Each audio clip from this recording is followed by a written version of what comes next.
चंद्रपूर राज्य अभियंता संघटनेच्या पुढाकाराने चंद्रपूरमध्ये विविध शासकीय विभागांसाठी विकास कामे करणाऱ्या कंत्राटदारांनी धरणे आंदोलन केले।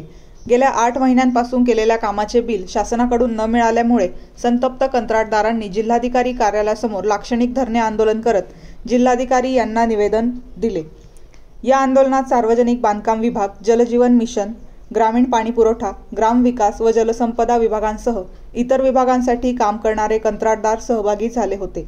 शासनाकडून बिल रखडल्याने नव्या कामांना गती देता येत नाही आणि आर्थिक अडचणींमुळे अनेक कंत्राटदारांवर कर्जाचा बोजा वाढला आहे, अशी खंत आंदोलकांनी व्यक्त केली। पासून राज्यभरामध्ये जे आमचे कंत्राटदार व सुशिक्षित बेरोजगार अभियंता आहेत त्यांनी राज्यभरामध्ये विकास कामे केली आहेत आणि 1 वर्षापासून आमचे काम केल्याची देयके आम्हाला परत मिळत नाहीये। सोबतच जे काम केलेले बिल थांबल्यामुळे आम्ही जे दुसरे काम आहेत ते काम आम्ही करू शकत नाही आणि त्या काम करू शकत नसल्यामुळे आमच्यावर खूप प्रमाणात दंड देण्याचं काम सुद्धा पीडब्ल्यूडी आणि जिल्हा माध्यमातून होत आहे। तर हे थांबायला पाहिजे, देयके त्वरित मिळायला पाहिजे, यासाठी म्हणून या आंदोलनात